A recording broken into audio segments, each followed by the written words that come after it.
We begin with our top story, which is the accelerating impeachment probe into President Trump. House Intelligence Chair Adam Schiff making waves heading into these hearings by publicly stating there is a case for impeaching President Trump for bribery, telling NPR the inquiry will examine whether Trump was illegally soliciting something of value, which several witnesses have already testified to under oath. That tees up the opening blast of this public stage of the probe, as tomorrow the hearings begin with the diplomats, Trump's Ukraine point person, Ambassador Bill Taylor, and George Kent, a senior official for European diplomacy. Taylor's not just a seasoned diplomat.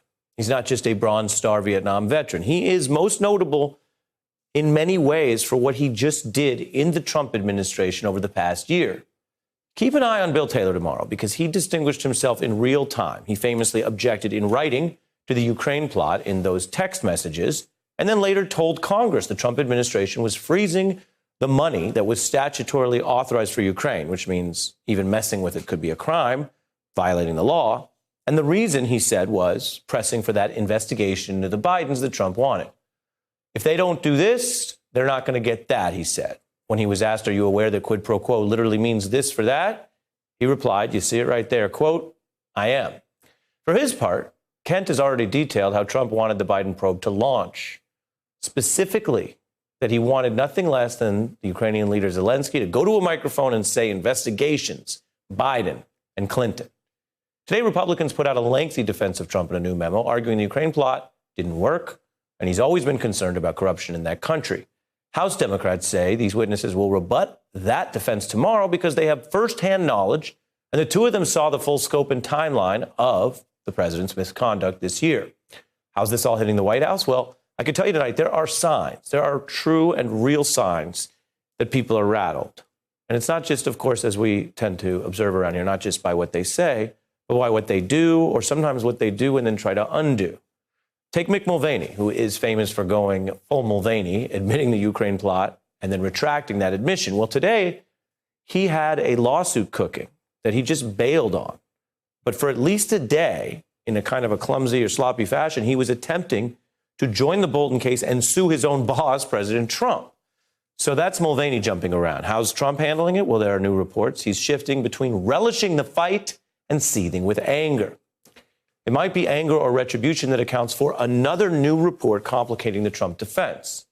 This has to do with the intelligence community's inspector general, a person that the president normally wouldn't even be aware of, except this is the person who, of course, stood by the whistleblower. Check out the New York Times new report that Trump expressed his dismay about this official around the time the whistleblower's complaint became public. In recent weeks, he has continued to raise this possibility of firing him with aides. Now, I just want to put a very clear marker on this. The inspector general is the one person in any agency, intelligence, justice, wherever, who is literally, their whole job is they're literally supposed to be the most independent official. Agree with them or not. That's like their thing. So if you use the DOJ example, it was the Inspector General of the Justice Department who famously criticized publicly James Comey for breaking procedure to do something everyone remembers, criticizing Hillary Clinton in the middle of the campaign. Now, a lot of people may have disagreed with that or seen that it violated some of the protocol, but most FBI officials couldn't do what the Inspector General does because they worked for the FBI director, for Comey. The IG has that independence. So keep that in mind, what they're supposed to do. Protect whistleblowers, speak out, defend the rule of law. As you look at this kicker from the New York Times article, Trump talking about ousting the Inspector General because he thinks he has been, quote, disloyal. Critics saying that itself is an admission of the president's improper intent. Add that to the list of issues piling up in this probe. Tomorrow, the Congress will dig into impeachment like never before. No one knows what comes after that because if there's one thing most rational people can agree on right now tonight, it's that America has not been in a situation like this before. And there's never been an impeachment probe quite like this before. Leading off our discussion tonight, Democratic Congressman Jim Himes of Connecticut. He's a member of the House Intelligence Committee and will be a part of these pivotal impeachment hearings this week. And Democratic Congressman Jerry Connolly of Virginia, a member of the House Oversight Committee who's participated in several of the depositions thus far. Good evening to both of you. Great to see you. First question is about the questions. A lot of people interested. Obviously, we understand you're not going to tip your entire hand, but Starting with Congressman Himes, a question to both of you. What do you want to learn tomorrow? And as importantly, what do you want the American people to learn? Well, Ari, I think it's going to be an interesting day because it's going to be an interesting week, actually, because you have three lifelong, professional, enormously patriotic diplomats who served Republican and Democratic presidents. And while they will all say different things, and while they had different perspectives on what was occurring, all three of them will say that what they saw happen with respect to the president's pressure on Ukraine, the phone call, Rudy Giuliani running around Ukraine, is completely unprecedented. And they will also say, and I think they will offer a dramatic rebuttal of this notion that, oh, this is all just an effort on the part of President Trump to continue a long policy of combating corruption in Ukraine.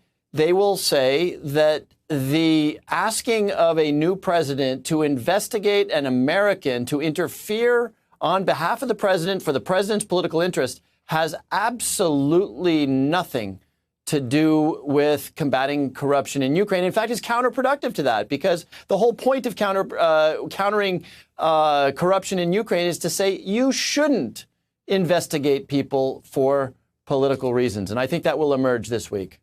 Congressman Connolly?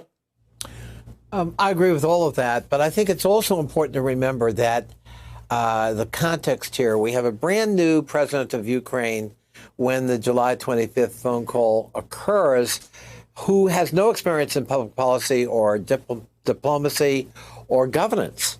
Meanwhile, he's got active Russian combat in the eastern part of his country. He needs that military aid that Trump suspended, and he has to seriously consider whatever conditionality the president puts in front of him. And that was the corrupt bargain. That was Trump extorting cooperation to get political dirt and a prospective political opponent in exchange for life and death, existentially necessary military aid. So you say extortion. That's what's so obscene. You say extortion. First to Congressman Connolly, what do you see as the strongest or main potential article of impeachment that would be on display or proven tomorrow? Well, I think what we're going to hear is abuse of power. I think we're going to hear a deliberate scheme to shake down a foreign leader led by Rudy Giuliani, who's not a member of the United States government, in creating a parallel shadow policy with respect to Ukraine in order, as I said, to get political dirt and a prospective political opponent. I think we're going to hear that loud and clear. And as Jim referenced earlier, we're going to hear patriotic Americans ad seriatim who are expressing deep concern about what they experienced. Congressman Himes, same question. Yeah, I think Jerry's exactly right. And Ari, the important thing here is that we've spent an awful lot of time in these last couple of weeks arguing about whether this was quid pro quo, which, by the way, the president's own chief of staff said occurred. The president's ambassador to the European Union, Mr. Sondland, said occurred. Or is it extortion, or is it bribery? It's important to remember, Ari, that in an impeachment proceeding, a specific criminal charge, notwithstanding the language of high crimes and misdemeanors, treason and bribery, may get superseded by the concept that Jerry pointed out, which is abuse of power. And whether you want to call it extortion or bribery or quid pro quo, and there is ample evidence that it could be any one or all three of those things, the underlying essential thing that happened here was the president used the resources of the United States and the immense power of the American presidency to demand that a new and vulnerable president of the Ukraine, at the very moment, as Jerry pointed out, that his people are dying as a result of Russian attacks, he held up the resources of the American people and the aid of the United States of America in the service of getting Ukraine to interfere in our election and to do an investigation of Burisma and Biden. That is a staggering abuse of power. So what is your article of impeachment? Well, it's a little premature to say, but abuse of power, just as it was in the Nixon impeachment, will, I bet, be one of them. Obstruction of justice, the president Is it premature? Because I think that's sort of what we're getting at here. The Democrats have vacillated between saying, obviously, there's many reasons to impeach him, and we're not sure yet. I take it, and correct us if we're wrong, I take it that both of you cast your votes on the House floor moving forward on the impeachment probe because you think there is significant evidence to impeach on. Otherwise, why would you vote that way? Yeah, I guess I would go. Yeah. I was just going to say, Ari, I'm on record as favoring impeachment based on the Mueller report and the performance in office before Ukraine was revealed. I believe there's ample grounds for impeaching this president on obstruction of justice and abuse of power in office and contempt for Congress. And those are all impeachable offenses. By the way, we don't have to rise or lower ourselves to the level of crime. An impeachable offense is ultimately what Congress decides is an impeachable offense when you have such an egregious set of behaviors such as Trump's. That's what Hamilton and Madison and the writers of the Constitution provided for. Congressman Himes, did you want to go ahead? Well, no, I agree with Jerry. I think the hesitancy you hear on our part to tell you exactly what we think the articles will be, of course, because the Judiciary Committee is properly charged with determining what those should be. Looking back on the Nixon impeachment, you'll recall that abuse of power, obstruction of justice were articles that were voted out of the Judiciary Committee.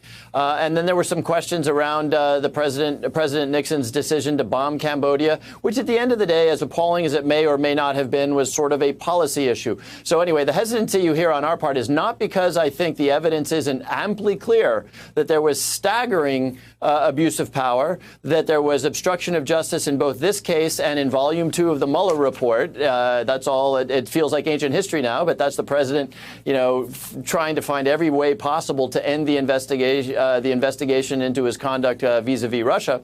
I just don't think we're at the point quite yet where we want to second guess what the Judiciary Committee may choose to offer up as articles of impeachment. Yeah, I would only point you to the other breaking story we're going to get into later in the show, which is the chairman of your committee is previewing some of the potential articles. And as Americans watch, I think what everyone's gearing up for tomorrow is the theory of the case. I mean, the pile of evidence about the Ukraine plot is to some degree out there. The question is, are you all tomorrow focusing on the abuse of power and the bribery as the abuse of foreign policy for re-election, which really brings into question whether we have a fair and functioning democracy or not? Or are you going back to obstruction of both of this probe and Mueller or other things? So I'm just trying to draw you out on that because, well, it's part of my job.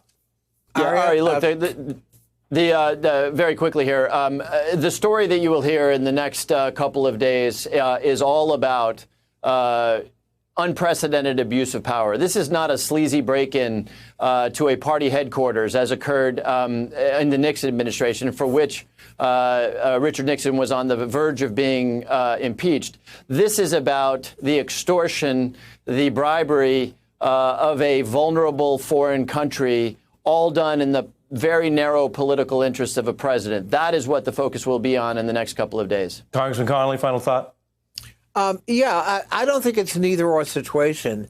I will say this, what the ultimate article or articles of impeachment, if there are any, are going to be very narrowly drawn. It's not going to be everything in the kitchen sink.